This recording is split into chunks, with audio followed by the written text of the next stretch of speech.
Srinath Reddy Mittapalli YouTube channel స్వాగతం. నమస్కారం. నేను శ్రీనాథ్ రెడ్డి మిట్టపల్లి. ఇవాళ తరకు వచ్చి మే 16, 2025 సంవత్సరం. ఇవాళ ముఖ్య అంశాలకు వచ్చినట్లయితే కువైట్కి సంబంధించినటువంటి మినిస్టర్ ఆఫ్ హెల్త్ వాళ్ళు తెలియజేస్తున్న సమాచారం మేరకు కువైట్కి రావాలనుకున్న వాళ్ళు ఎవరైతే ఉంటారో, కొత్తగా వచ్చేటువంటి వాళ్ళు ఎవరైతే ఉంటారో, వీసాకి ఎవరైతే అప్లై చేస్తుంటారో అలాంటి వాళ్ళు కావచ్చు, లేదు ఆల్రెడీ కువైట్లో ఉండి ఎవరైతే అకామా రెన్యూల్ చేసుకోవాలనుకుంటుంటారో అలాంటి వాళ్ళు ఎవరికైనా సరే హెచ్ఐవికి సంబంధించినటువంటి రిపోర్ట్ కనుక సక్రమంగా లేకపోతే, అందులో ఏదైనా కొద్దిగా తేడా కనుక ఉన్నట్లయితే అలాంటి వారికి ఆ రెసిడెన్సీ అనేటువంటిది మంజూరు చేయబడదు. అలాగే కొత్తగా వచ్చే వాళ్ళకి రావడానికి కుదరదు అని చెప్పేసి అంటున్నారు. అంటే వాళ్ళకి వీసాలు జారీ చేయడం అనేది కుదరని చెప్పేసి అంటున్నారు. ఎవరైనా కొత్తగా రావాలనుకుంటుంటారు, వాళ్ళకి హెచ్ఐవి టెస్టులు చేసినప్పుడు అందులో ఏదైనా కొద్దిగా తేడా వస్తే, అది కూడా 2 సార్లు చేస్తారు, 2 సార్లు కనుక తేడా వచ్చిందనుకోండి ఇంకో వాళ్ళకి ఆ వీసా అనేటువంటిది క్యాన్సిల్ చేయడం జరుగుతుంది, ఇవ్వడానికి కుదరదు. అదే ఆల్రెడీ కువైట్లో ఉండి ఎవరైతే అకామాలు రెన్యువల్ చేసుకోవాలనుకుంటూ ఉంటారో చూడండి, అలాంటి వారికి కూడా సేమ్ అదే పరిస్థితి. సో వారికి కనుక హెచ్ఐవి టెస్ట్ అనేటువంటిది చేసినప్పుడు 2 సార్లు కనుక వాళ్ళకి కొద్దిగా తేడా కనుక వచ్చినట్లయితే వారికి కూడా అకామా అనేటువంటిది మంజూరు చేయడం జరగదు అని చెప్పేసి తెలియజేస్తున్నారు. సో ఇది కువైట్కి సంబంధించిన మినిస్టర్ ఆఫ్ హెల్త్ వాళ్ళు నిన్న రాత్రి న్యూస్ని అయితే విడుదల చేశారు. ఒక సర్వే సంస్థ తెలియజేస్తున్నటువంటి సమాచారం మేరకు కువైట్లో ప్రస్తుతానికి కువైట్ మొత్తం జనాభాలో 20% మంది మధుమేహం వ్యాధితోటి బాధపడుతున్నారంట, అంటే షుగర్ వ్యాధితోటి బాధపడుతున్నారంట. అదే 2050 సంవత్సరానికి వచ్చేటప్పటికి ఇది 30% పెరుగుతుందని చెప్పేసి తెలియజేస్తున్నారు. అంటే మరొక 10% అయితే కనుక పెరగబోతుంది రానున్నటువంటి ఇంకొక 25 సంవత్సరాల్లో. సో అది ఎక్కువే, చాలా ఎక్కువే అని చెప్పేసి మనం చెప్పుకోవాలి.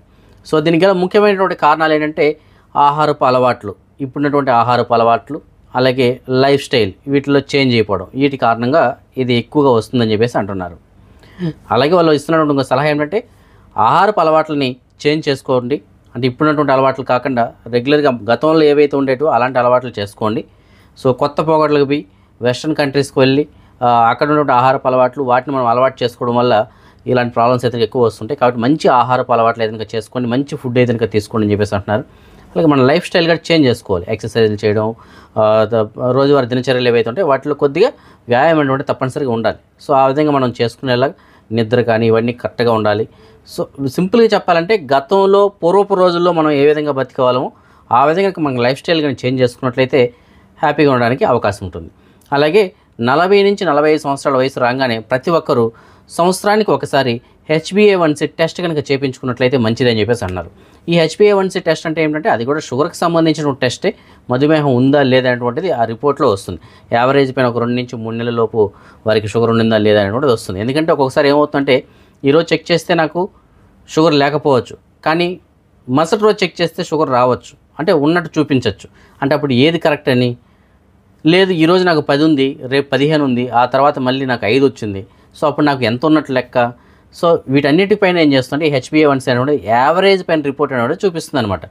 గడిచిన ఒక 2 నెలలు కానీ 3 నెలలు కానీ యావరేజ్ పైన షుగర్ ఎంత ఉంది అనే దాన్ని బట్టి రిపోర్ట్ వచ్చేస్తుంది. సో అదేగా ఈ HbA1c టెస్ట్ అనేటువంటిది తప్పనిసరిగా చేయించుకోవాలి. అందులో ఏదైనా తేడా ఉంటే కనుక దానికి తగ్గట్టు డాక్టర్ సలహాతో మందులు వాడుకోవాలి. సో అప్పుడు మాత్రం దీన్ని మనం నియంత్రణలో ఉంచుకోవచ్చు అని చెప్పేసి తెలియజేస్తున్నారు. కాబట్టి HbA1 టెస్ట్ అనేటువంటిది ఇప్పుడు ఈ రోజుల్లో సర్వసాధారణం అయిపోయింది. సో గతంలో అయితే కనుక అలా ఉండేది కాదు, తెలియదు చాలామందికి, కానీ ఇప్పుడు సర్వసాధారణం. ఎక్కడ ఏ హాస్పిటల్కి వెళ్ళినా సరే అది రాస్తున్నారు. సో ప్రతి ఒక్కరు టెస్ట్లు ఏదైనా చేయించుకోండి, ఎప్పటికప్పుడు దీనిపైన అవగాహన ఏదైనా తెచ్చుకోండి. ఉందా లేదనేటువంటి టెస్ట్ చేసుకోవడం తప్పనిసరి. ఎందుకంటే 40 సంవత్సరాలు దాటంగానే ఎక్కడ లేనటువంటి ప్రాబ్లమ్స్ అన్నీ మనకే వస్తుంటాయి, ఆరోగ్య సమస్యలన్నీ. కాబట్టి 40 సంవత్సరాలు వయసు దాటిందా తప్పనిసరిగా మనం జాగ్రత్తలు తీసుకోవాలి. షుగరు, బీపీ, కొలెస్ట్రాల్ కానీ ఇలాంటి వాటిల్లో తప్పనిసరిగా మనం జాగ్రత్తలు కనుక పాటిస్తూ ఎప్పటికప్పుడు చెక్ చేసుకుంటూ ఏదైనా తేడా ఉంటే దానికి తగ్గట్టు మనం ఆహారపు అలవాట్లు చేంజ్ చేసుకోవడం కానీ, లేదంటే ట్రీట్మెంట్ తీసుకోవడం కానీ ఏదో ఒకటి చేసుకోవాలి. అప్పుడే మనం ఆరోగ్యంగా ముందుకు వెళ్ళడానికి అయితే అవకాశం ఉంటుంది. సో అన్నిటికన్నా ముఖ్యంగా మనం చేయాల్సిందంటే లైఫ్ స్టైల్ చేంజ్ చేసుకోవడం. ఎందుకంటే అదే పులిని చూసి నక్క వాత పెట్టుకుందన్నట్లు కొన్ని దేశాల్లో ఉన్నటువంటి ఆచార వ్యవహారాలు ఏవైతే ఉంటాయి, అక్కడ ఉన్నటువంటి ఆహారపు అలవాట్లు ఏవైతే ఉంటాయి వాటికి మనం అలవాటు పడి ఉన్నటువంటి వాటిని మర్చిపోతున్నాం. దాంతో మనం ఎక్కడ లేనటువంటి ఆరోగ్య సమస్యలని తెచ్చిపెట్టుకుంటున్నాం. కాబట్టి మన ఆహారపు అలవాట్లు, మన సాంప్రదాయాలు ఏవైతే ఉన్నాయో గతంలో వాటిని మనం ఫాలో అవడానికి ట్రై చేయండి. అప్పుడే మనం ఆరోగ్యంగా ఉండడానికి అయితే ఎక్కువగా అవకాశాలు ఉంటాయి. కువైట్ ఇంటర్నేషనల్ ఎయిర్పోర్ట్లో ఫిలిపిన్కి సంబంధించిన ఒక మహిళ మిస్ అయింది. దీనికి సంబంధించిన వాళ్ళని మనం చూసుకున్నట్లయితే కువైట్ ఇంటర్నేషనల్ ఎయిర్పోర్ట్ నుంచి ఫిలిప్పీన్స్లో ఉన్నటువంటి మనీలా ఎయిర్పోర్ట్ ఏదైతుందో అక్కడికి ఒక మహిళ బయలుదేరింది. కువైట్ ఇంటర్నేషనల్ ఎయిర్పోర్ట్ చేరుకుంది. ఎయిర్పోర్ట్లో బోర్డింగ్ అంతా అయిపోయింది. ఇంకా కొంత సమయంలో ఫ్లైట్ అనేది బయలుదేరబోతుంది. సో అందరినీ పిలుస్తున్నారు, ఫ్లైట్లోకి ఎక్కించడం జరుగుతుంది. అయితే ఈవిడ అక్కడికి రాలేదు. ఫ్లైట్లోకి ఎంట్రీ అవ్వాలి కదా, ఈవిడ ఫ్లైట్లోకి ఎంట్రీ అవ్వలేదు.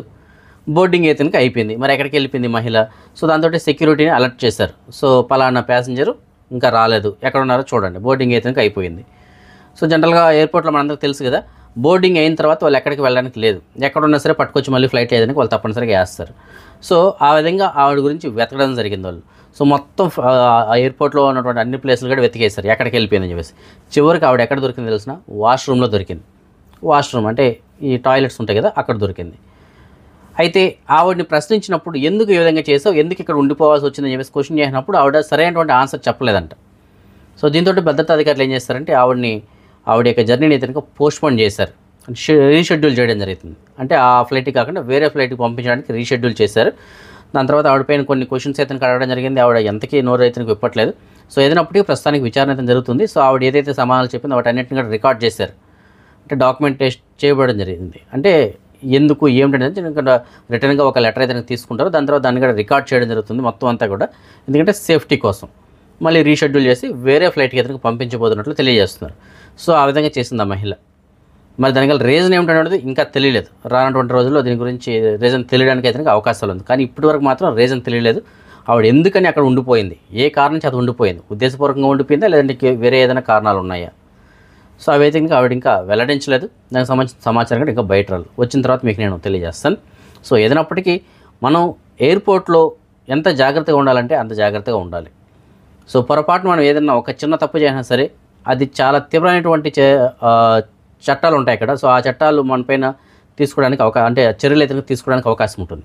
చట్టాన్ని ఉల్లంఘించిన దాంతో పరిగణించి మనపైన చర్యలు అయితే తీసుకుంటారు. సో ఎయిర్పోర్ట్లో ఎట్టి పరిస్థితుల్లో కానీ మనం పొరపాటున కూడా చిన్న చిన్న తప్పులు కూడా చేయకుండా ఉండడానికి అయితే ట్రై చేయండి. అక్కడ ఉన్నటువంటి అధికారులను ఎదిరించడం కానీ, ఇలాంటి చేయకూడని పనులు చేయడం కానీ, ఇలాంటివి ఏవి చేసినా సరే ఎయిర్పోర్ట్ అథారిటీ వాళ్ళకి చాలా ఎక్కువ రైట్స్ అయితే ఉంటాయి. సో మనపైన కేసు పెట్టి లోపల తోయడానికి అవకాశాలు ఉంటాయి. కాబట్టి ఎయిర్పోర్ట్స్లో మాత్రం చాలా జాగ్రత్తగా ఉండండి. కువైట్లోని ఫిర్దౌస్ ప్రాంతంలో కువైట్ వాళ్ళ ఇంట్లో పనిచేస్తున్నటువంటి ఒక వర్కర్ మేడపై నుంచి కింద పడింది. దీనికి సంబంధించిన సమాచారం అందుకున్నటువంటి అగ్నిమాపక శాఖ వాళ్ళు హుటాహుటిన అక్కడ చేరుకున్నారు. అప్పటికే ఆ వర్కర్కి, అంటే ఆ గృహ కార్మికురాలు ఎవరైతే ఉన్నారో ఆవిడకి తీవ్రమైనటువంటి గాయాలైనట్లు గుర్తించి ఆవిడని దగ్గర ఉన్న హాస్పిటల్కి చికిత్స కోసం అని చెప్పేసి తరలించారు.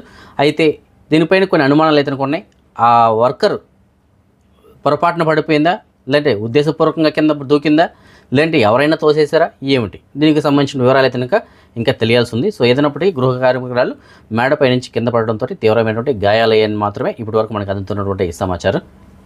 కువైట్లో శ్రీ నందమూరి తారక రామారావు సినీ వజ్రోత్సవ వేడుకలు మరియు మినీ మహానాడుకు సంబంధించిన వేడుకలు అయితే ప్రస్తుతానికి జరుగుతూ ఉన్నాయి. కువైట్లో సాయంత్రం 4 గంటల నుంచి ప్రారంభమయ్యాయి, ఇప్పుడు ఇంకా కొనసాగుతూ ఉంది. ఈ కార్యక్రమంలో హాజరవడం కోసం చెప్పేసి మన భారతదేశం నుంచి చాలామంది ప్రముఖులు అయితే ఇక్కడికి చేరుకోవడం జరిగింది. సో ముఖ్యంగా ప్రముఖ హీరో అయినటువంటి నారా రోహిత్, అలాగే మన ఆంధ్రప్రదేశ్ శాసనసభ స్పీకర్ అయినటువంటి అయ్యన్న పాత్రుడు గారు, ఇంకా కొంతమంది ప్రముఖులు అయితే హాజరై ఉన్నారు. సో ప్రస్తుతానికి కార్యక్రమం అయితే జరుగుతుంది. సో దీనికి సంబంధించిన ఫోటోలు, వీడియోలు అవన్నీ ఇక్కడ మనకి త్వరలో అందబోతున్నాయి. సో అవి అందిన తర్వాత మీకు నేను పోస్ట్ చేస్తాను, లేదంటే రేపు వీడియోలో మీకు నేను వాటిని అందజేస్తాను. మన సబ్స్క్రైబర్ ఒకరు మనకు మెసేజ్ పెట్టారు. ఆయన ఇండియాలో ఆయన దగ్గర ఉన్నటువంటి బ్యూటీ పార్లర్కి సంబంధించినటువంటి సామాన్లు అమ్మడానికి సిద్ధంగా ఉన్నారు. సో అన్ని రకాల ఐటమ్స్ అయితే ఉన్నాయి. ఒక బ్యూటీ పార్లర్ మనం ఓపెన్ చేయాలంటే, లేడీస్కి సంబంధించిన సెలూన్ ఏదైనా సరే మనం ఓపెన్ చేయాలి అనేసి అంటే దాంట్లో కావాల్సినటువంటి సామాన్లు ఏవైతే ఉంటాయో, అంటే కుర్చీలు కావచ్చు, అలాగే సోఫాలు కావచ్చు, ఇలాంటివన్నీ ఉంటాయి, సెట్టింగ్ ఉంటుంది కదా. సో అవన్నీ కూడా సెట్ మొత్తం అంతా కూడా వాళ్ళు కొన్నటువంటివే, కాకపోతే కొన్ని అనుకోని కారణాల వల్ల వాళ్ళు వాటిని అమ్మివేయడం జరుగుతుంది. సో ధర కూడా చాలా తక్కువే చెప్తున్నారండి, 70,000 రూపాయలకి ఇచ్చేస్తానని చెప్పేసి అంటున్నారు. సో మీలో ఎవరికైనా సరే ఈ సెలూన్కి సంబంధించినటువంటి సామాన్లు తక్కువ ధరకే మీకు కావాలి అనుకున్నట్టుగా ఉంటే, మీకు నేను డిస్ప్లేలో ఆయనకి సంబంధించిన నెంబర్ ఇస్తున్నాను. ఆ నెంబర్ కాంటాక్ట్ చేసి పూర్తి వివరాలు కనుక్కొని మీకు అవి కొనుక్కోవడానికి ఇంట్రెస్ట్ ఉంటే కనుక కొనుక్కోవచ్చు. మన సబ్స్క్రైబర్ ఒకరు మనకి మెసేజ్ పెట్టారు. ఆయనకి ఒక పర్సు దొరికిందని చెప్పేసి అంటున్నారు. ఆ పర్సులో కొంత డబ్బులు మరియు సివిల్ ఐడి కార్డు కూడా ఉందని చెప్పేసి అంటున్నారు. ఆ సివిల్ ఐడి కార్డు పైన పేరు అయితే ముల్లా అఫ్రీద్ ఖాన్ అని చెప్పేసి ఉంది. సో ఫ్రెండ్స్, మీకు ఎవరికైనా సరే ముల్లా అఫ్రీద్ ఖాన్ అనేటువంటి ఆయన తెలిసినట్లయితే ఆయనకి తెలియజేయండి. ఆయనకి సంబంధించిన పర్సు మరియు సివిల్ ఐడి కార్డు ఇవన్నీ కూడా మీకు డిస్ప్లేలో ఒక నెంబర్ ఉంది కదా, ఆ నెంబర్ గల లైన్ దగ్గర ఉంది, వెళ్ళి కలెక్ట్ చేసుకోమని చెప్పేసి చెప్పండి. ఇంకొక సబ్స్క్రైబర్ మనకి మెసేజ్ పెట్టడం జరిగింది. కువైట్లో ఒక ప్రముఖ కార్గో సంస్థలో డ్రైవర్గా పనిచేయడానికి ఒక వ్యక్తి కావాలని చెప్పేసి అంటున్నారు. సో మీలో ఎవరికైనా సరే కువైట్లో ఉన్నటువంటి కార్గో సంస్థలో డ్రైవర్గా పనిచేయడానికి ఇంట్రెస్ట్ ఉన్నట్లయితే మీకు నేను డిస్ప్లేలో వాళ్ళకి సంబంధించిన నెంబర్ ఇచ్చాను. నెంబర్ కాల్ చేసి పూర్తిగా కనుక్కొని మీకు నచ్చితే వెళ్ళొచ్చు. ఇంకొక సబ్స్క్రైబర్ మనకి మెసేజ్ పెట్టారు, ఆయనకి పని కావాలి అని చెప్పేసి అంటున్నారు. ఆయన 18 నెంబర్ వీసా కలిగి ఉన్నారు. షాపుల్లో కానీ ఇలాంటి చోట ఎక్కడైనా సరే వర్క్ ఉంటే కనుక చెప్పండి, నేను చేసుకుంటాను అని చెప్పేసి అంటున్నారు. సో మీకు తెలిసిన చోట ఎక్కడైనా సరే సూన్ వీసా కలిగిన వాళ్ళకి ఏదైనా వేకెన్సీ ఉన్నట్లయితే మీకు నేను డిస్ప్లేలో ఆయనకి సంబంధించిన నెంబర్ ఇచ్చాను. ఆ నెంబర్ కాల్ చేసి ఆయనకి సమాచారం అందించగలరు.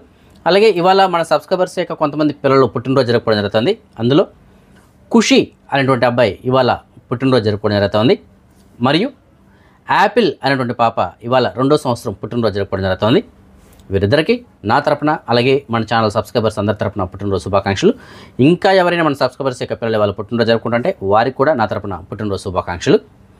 అదే మనం ఈ మనీ ఎక్స్చేంజ్ విషయానికి వచ్చినట్లయితే ప్రస్తుతానికి ఒక కువైటీ ధర మన భారతదేశం రూపీస్లో సుమారుగా 275 రూపాయలుగా ఉంది. బంగారం విషయానికి వచ్చినట్లయితే బంగారం ధర మాత్రం నిన్నటికి వాళ్ళకి స్వల్పంగా తగ్గిందని చెప్పేసి మనం చెప్పుకోవాలి. మాలియాలో ఉన్న సూకల్ వతియాలో ఉన్నటువంటి షాప్ నెంబర్ 121లో ఉన్న ఎఫ్కే జ్యువెలర్స్ వాళ్ళు మనకు అందిన సమాచారం మేరకు 22 క్యారెట్ల బంగారం నిన్నటికి వాళ్ళకి ఒక గ్రామ్ పాయింట్ సుమారుగా ఒక 300 పిల్స్ తగ్గడంతో ప్రస్తుతానికి ఒక గ్రామ్ ధర 29 దినార్ల 333 పిల్స్గా ఉంది. అదే 24 క్యారెట్ల బంగారం ఉన్న బిస్కెట్ రూపంలో బంగారం ప్రస్తుతానికి ఒక గ్రామ్ ధర 31 దినార్ల 988 పిల్స్గా ఉంది. సో ఈ ఫ్రెండ్స్ ప్రస్తుతానికి అప్డేట్స్. రేపు రాత్రి 9 గంటలకు వచ్చిన వీడియోలో మరిన్ని అప్డేట్స్ కలుసుకుందాం. అంతవరకు సెలవు. జై హింద్.